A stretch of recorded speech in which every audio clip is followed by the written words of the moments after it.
Dear friends, നമ്മളിന്ന് discuss ചെയ്യുന്നത് ലെബക് measure എന്നുള്ള ചാപ്റ്ററിലെ ഒരു തിയറമാണ്. Proposition number 19.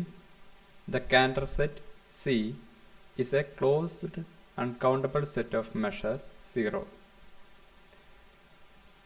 നമ്മൾ നേരത്തെ കാൻഡർ സെറ്റ് എന്താണെന്ന് പഠിച്ചിട്ടുണ്ട്. ക്ലോസ്ഡ് ഇൻ്റർവെൽ 0-1 എന്നുള്ള ഇൻ്റർവെൽ എടുത്തുകൊണ്ട് അതിനകത്ത് നിന്ന് 1/3 പോർഷൻ റിമൂവ് ചെയ്തുകൊണ്ട് CKകൾ ഉണ്ടാക്കുന്നു.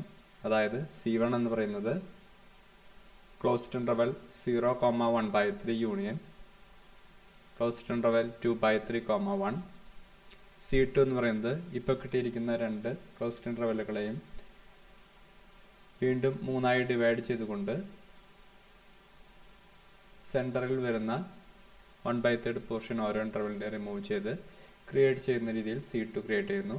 അങ്ങനെ നമ്മൾ C1, C2 എക്സെട്ര ഓരോ CKകളും ക്രിയേറ്റ് ചെയ്തുകൊണ്ട് കൗണ്ടബിൾ ഇൻ്റർസെക്ഷൻ എടുക്കുന്നു. That means Cantor set C is equal to countable intersection over K equal to 1 to infinity CK എന്നുള്ള രീതിയിലാണ് നമ്മൾ കാൻഡർ സെറ്റ് ക്രിയേറ്റ് ചെയ്യുന്നത്. നമുക്ക് ഈ തിയറത്തിൽ പ്രൂവ് ചെയ്യാനുള്ളത് അത്തരത്തിലുണ്ടാക്കിയിരിക്കുന്ന കാൻഡർ സെറ്റ് അത് ക്ലോസ്ഡ് ആണെന്നും അത് അൺകൗണ്ടബിൾ ആണെന്നും അത് മെഷറബിൾ ആണ് അല്ലെങ്കിൽ മെഷർ അതിൻ്റെ 0 ആണെന്നുമാണ് നമുക്കിവിടെ പ്രൂവ് ചെയ്യേണ്ടത്. We have our Cantor set C is equal to intersection K equal to 1 to infinity CK. Each CK is a finite union of closed sets and hence CK is closed. നമ്മൾ കാൻഡർ set ഉണ്ടാക്കാനായിട്ട് എടുത്തിരിക്കുന്ന ഓരോ CKകളും C1 എന്ന് പറയുന്നത് actually 2 closed ഇൻ്റർവെല്ലുകളുടെ യൂണിയനാണ്. C2 എന്ന് പറയുന്നത് 4 closed ഇൻ്റർവെല്ലുകളുടെ യൂണിയനാണ്, അതായത് 2^2.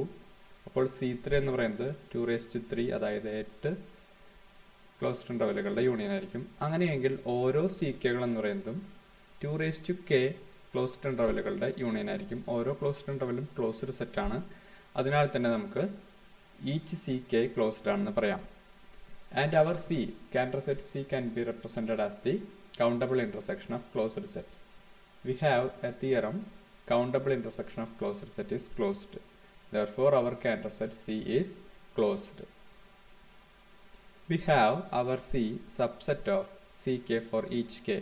കാരണം C എന്ന് പറയുന്നത് എല്ലാ CKകളുടെയും ഇൻ്റർസെക്ഷൻ ആണ്. അതിനാൽ തന്നെ C എന്ന് പറയുന്ന കാൻഡർ സെറ്റ് ഓരോ CKകളുടെയും സബ്സെറ്റ് ആയിരിക്കും. And what is the measure of CK? C1ൻ്റെ മെഷർ എന്താണ് വരിക? C1 എന്ന് പറയുന്നത് 0 to 1/3 യൂണിയൻ 2/3 to 1, അതായത് ഫസ്റ്റ് പോർഷൻ്റെ ലെങ്ത് 1/3 സെക്കൻഡ് പോർഷൻ്റെ length 1/3. So the length of that two intervals, sum of the length of two intervals is 2/3. So here the outer measure or measure of your CK C1 is 2/3. Similarly you get your measure of C2 is 2/3 whole square, അതായത് 4/9 എന്നുള്ള രീതിയിലാണ് കിട്ടുക. 4 ഇൻ്റർവെല്ലുകളുടെ union ആയിട്ടാണ് വരിക. ഓരോ ഇൻ്റർവെല്ലുകളുടെയും length 1/9 ആയിരിക്കും. And so on, generally we get m star of CK is equal to 2/3 whole raised to K.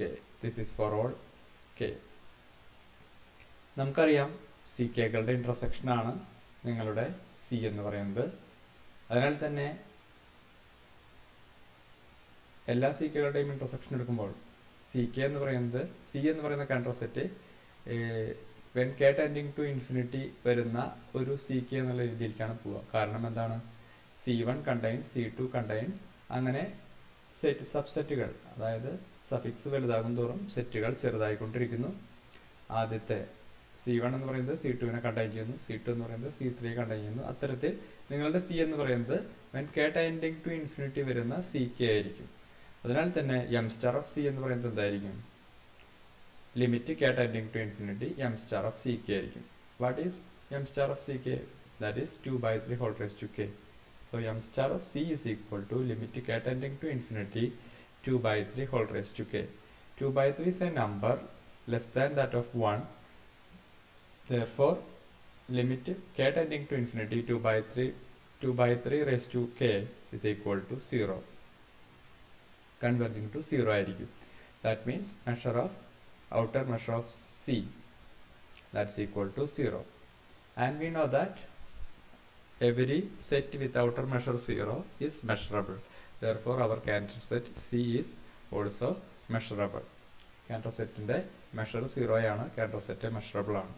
നമുക്കിപ്പോൾ Cantor set closed ആണെന്ന് കിട്ടിക്കഴിഞ്ഞു, Cantor setന്റെ മെഷർ 0 ആണെന്ന് കിട്ടിക്കഴിഞ്ഞു, Cantor set മെഷറബിൾ ആണെന്ന് കിട്ടിക്കഴിഞ്ഞു. ഇനി ഒരു കാര്യം കൂടിയാണ് പ്രൂവ് ചെയ്യാനുള്ളത്, Cantor set അൺകൗണ്ടബിൾ ആണെന്ന്. Next we have to prove that C is uncountable. അത് കോൺട്രഡിക്ഷൻ മെത്തേഡിലാണ് നമ്മൾ പ്രൂവ് ചെയ്യുന്നത്. If possible, assume that C is countable. That is, C is equal to collection Ck where k is equal to 1 to infinity. That is equal to collection C1, C2, etc. C3, etc. കാരണം ഒരു set countable ആണെങ്കിൽ നമുക്ക് അവിടെ enumeration നടത്താൻ സാധിക്കും. ആ സെറ്റിലെ എലമെൻസിനെ ഒരു ഓർഡറിൽ നമുക്ക് എഴുതി വയ്ക്കാൻ സാധിക്കുന്നു. അതിനാൽ തന്നെ Cantor set സിയിലെ എലമെൻസിനെ നമ്മൾ ഓർഡർ എഴുതി വെച്ചിരിക്കുന്നു C1, C2, C3, etc. എന്നുള്ള രീതിയിൽ. Because we assume our C is countable. The first element C1 belongs to C, which is the first element of your Cantor set C. And we know that our C is subset of Ck for each k. Therefore, your C1 belongs to C is the element of C1 also, capital C1 also. C1 എന്ന് പറയുന്നത് intersection Ck എടുക്കുന്നതിലെ ആദ്യത്തെ സെറ്റാണ് C1. അപ്പോൾ എല്ലാ Ckയിനകത്തും ഉണ്ടെങ്കിൽ തീർച്ചയായും C1 എന്ന് പറയുന്ന Cantor സെറ്റിലുള്ള ആദ്യത്തെ എലമെൻറ്റ് C1 എന്ന് പറയുന്ന അതിൻ്റെ സെറ്റിലുണ്ടായിരിക്കണം. എന്താണ് C1? Closed interval 0 to 1 by 3 union closed interval 2 by 3 to 1 ആണ് C1. അപ്പോൾ സ്മോൾ C1 എന്ന് പറയുന്ന എലമെൻറ്റ് ക്യാപിറ്റൽ C1 എന്ന് പറയുന്ന സെറ്റിനകത്തുണ്ടെങ്കിൽ തീർച്ചയായും C1 എന്ന് പറയുന്ന എലമെൻറ്റ് ഒന്നുകിൽ ക്ലോസ്ഡ് ഇൻ്റർവൽ 0, 1 by 3 എന്ന ഇൻ്റർവെലിനകത്തോ അല്ലെങ്കിൽ 2 by 3, 1 എന്ന് പറയുന്ന ഇൻ്റർവെലിനകത്തോ ഉണ്ടായിരിക്കണം. എന്തായാലും ഒരു ഇൻ്റർവെലിനകത്തേ ഉണ്ടായിരിക്കുള്ളൂ. കാരണം എന്താ വെച്ച് കഴിഞ്ഞാൽ നമുക്ക് ഈ രണ്ട് ഇൻ്റർവെല്ലുകളും മ്യൂച്വലി ഡിസ്ജോയിൻ്റ് ആണ്. അപ്പോൾ C1 എന്ന് പറയുന്ന എലമെൻറ്റ് ഈ യൂണിയനകത്തുണ്ടെങ്കിൽ തീർച്ചയായും എക്സാക്ട്ലി വൺ ഓഫ് ദി ഇൻ്റർവെല്ലിൽ ഉണ്ടായിരിക്കും, മറ്റേ ഇൻ്റർവെല്ലിൽ ഉണ്ടായിരിക്കില്ല. Let capital F1 be the closed interval in capital C1 such that C1 not belongs to F1. അപ്പോൾ നമ്മൾ നേരത്തെ പറഞ്ഞു C1 എന്ന് പറയുന്ന പോയിന്റ് കൂട്ടത്തിൽ ഏതെങ്കിലും ഒരു ഇൻ്റർവെലിനകത്തേ ഉണ്ടായിരിക്കുള്ളൂ, എങ്കിൽ മറ്റേ ഇൻ്റർവെലിനകത്ത് നിങ്ങളുടെ C1 ഉണ്ടായിരിക്കില്ല. ആ ഇൻ്റർവെലിനെ നമ്മൾ ഇവിടെ ക്യാപിറ്റൽ F1 എന്ന് നെയിം ചെയ്യുന്നു. Divide F1 into two disjoint closed intervals. Then C2 may not belong to any one of the disjoint closed intervals of F1, say F2. അതായത് നമ്മൾ C1 ഉണ്ടാക്കിയപ്പോൾ നമുക്ക് എന്ത് കിട്ടി? Closed interval 0, 1 by 3 closed interval 0, 1 by 3 എന്നും പിന്നെ അതുപോലെ 2 by 3, 1 എന്നുള്ള രണ്ട് ഇൻ്റർവെലുകളാണ് കിട്ടിയത്. അതിലെ ഒരു എലമെൻറ്റിനകത്താണ് നമ്മുടെ C1 ഉണ്ടായിരുന്നത്. C1 ഇല്ലാത്ത എലമെൻറ്റിനാണ് നമ്മൾ F1 എന്ന് വിളിച്ചത്. നമ്മൾ C2 ക്രിയേറ്റ് ചെയ്യുമ്പോൾ C1ൽ വന്ന രണ്ട് ഇൻ്റർവെലിനെയും ഡിവൈഡ് ചെയ്തുകൊണ്ട് രണ്ട് ഇൻ്റർവെലുകളായിട്ട് ക്രിയേറ്റ് ചെയ്യുന്നു. അതായത് ഇപ്പോൾ ആദ്യത്തെ ഇൻ്റർവെല്ലിൽ 0, 1 by 3 ആണെങ്കിൽ C1ലെ ആദ്യത്തെ ഇൻ്റർവെല്ലിൽ 0, 1 by 3 ആണെങ്കിൽ അതിനെ ഡിവൈഡ് ചെയ്തുണ്ടാക്കുന്ന C2ലെ ഇൻ്റർവെല്ലുകൾ closed interval 0, 1 by 9 and closed interval 2 by 9, 3 by 9. 3 by 9 എന്ന് പറയുന്നത് നമ്മുടെ 1 by 3 ആണ്. അപ്പോൾ അത്തരത്തിൽ നമ്മുടെ C1ൽ വരുന്ന ഓരോ ഇൻ്റർവെല്ലിനും നമുക്ക് രണ്ടായിട്ട് വിഭജിച്ചുകൊണ്ടാണ് നമ്മൾ C2 എന്ന് പറയുന്ന സെറ്റ് ഉണ്ടാക്കുന്നത്. അങ്ങനെയാണ് C2വിനകത്ത് 4 ഇൻ്റർവെല്ലുകളുടെ യൂണിയനായിട്ട് മാറുന്നത്. അപ്പോൾ നമുക്കറിയാം C1 എന്ന് പറയുന്ന സെറ്റ് എടുത്തു കഴിഞ്ഞാൽ C1 എന്ന് പറയുന്ന സെറ്റിനകത്ത് സ്മോൾ C1 എന്ന് പറയുന്ന പോയിന്റ് എടുത്തു. സ്മോൾ C1 എന്ന് പറയുന്ന പോയിന്റ് ഇല്ലാത്ത സെറ്റ് ആയിട്ട് നമ്മൾ F1 എടുത്തു. അടുത്തതായിട്ട് നമ്മൾ ചെയ്യുന്നത് F1നെ രണ്ടായിട്ട് ഡിവൈഡ് ചെയ്യുന്നു. അതായത് C1ലെ ഒരു ഇൻ്റർവെല്ലിനെ രണ്ടായിട്ട് ഡിവൈഡ് ചെയ്യുന്നു. അതിലൊരു ഇൻ്റർവെല്ലിൽ നമുക്ക് C2 എന്ന് പറയുന്ന എലമെൻ്റ് ഉണ്ടായിരിക്കില്ല. ഒരെണ്ണത്തിനകത്ത് ഉണ്ടായിരിക്കാം, ഒരെണ്ണത്തിനകത്ത് ഉണ്ടായിരിക്കില്ല. അപ്പോൾ അങ്ങനെ C2 ഇല്ലാത്ത ഈ F1നെ ഡിവൈഡ് ചെയ്ത് കിട്ടുന്ന രണ്ട് ഇൻ്റർവെല്ലുകളിൽ C2 ഇല്ലാത്ത ഇൻ്റർവെല്ലിനെയാണ് നമ്മൾ ഇവിടെ F2 എന്ന് പറഞ്ഞിട്ട് വിളിക്കുന്നത്. So we can construct our F2 such a way that divide our F1 into two disjoint closed intervals, and your C2 does not belongs to any one of these disjoint closed intervals of your F1, which is taken as our F2. That is, our C2 not belongs to F2 and your F2 is a subset of your F1. കാരണം F1നെ രണ്ടായി divide ചെയ്ത് ഉണ്ടാക്കിയിരിക്കുന്ന ഇൻ്റർവെല്ലുകളാണ് നമ്മുടെ F2 എന്ന് പറയുന്നത്. അതിൽ രണ്ടായിട്ട് divide എന്ന് പറയുമ്പോൾ മിഡിൽ തേർഡ് നമ്മൾ റിമൂവ് ചെയ്തിട്ടാണ് രണ്ട് ഇൻ്റർവെല്ലായിട്ട് ക്രിയേറ്റ് ചെയ്യുന്നത്. ലൈക്ക് ദിസ് ഇത് കണ്ടിന്യൂ ചെയ്തുകൊണ്ടിരിക്കുകയാണെങ്കിൽ നമുക്ക് എന്ത് കിട്ടും? C3 which is not belongs to F3. F3 is the subset of F2 and F2 is the subset of F1. അപ്പോൾ എങ്ങനെയാണ് F3 ക്രിയേറ്റ് ചെയ്യുക?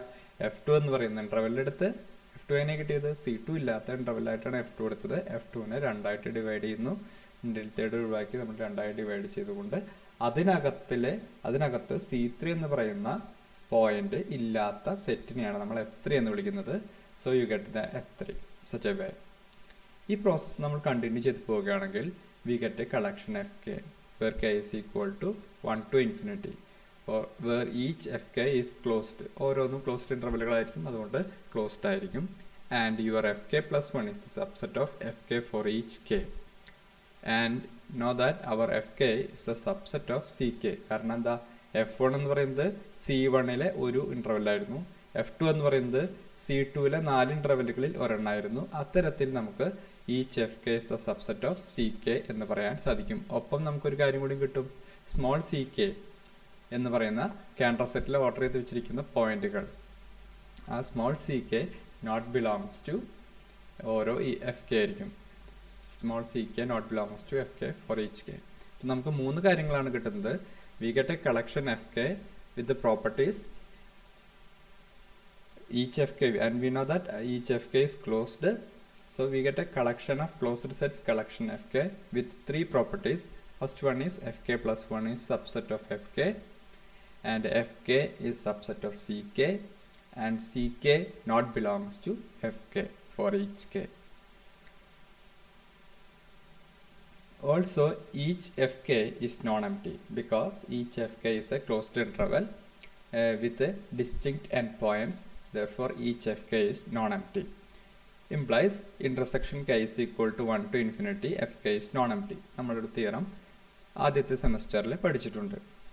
Then intersection k equal to 1 to infinity Fk subset of intersection k equal to 1 to infinity Ck. കാരണം each Fk is a subset of Ck. Therefore the countable intersection of Fk is subset of countable intersection of Ck. And this countable intersection of Ck is equal to our Cantor set C. That means intersection k equal to 1 to infinity Fk subset of C. That means if x belongs to intersection k is equal to 1 to infinity Fk means x belongs to C.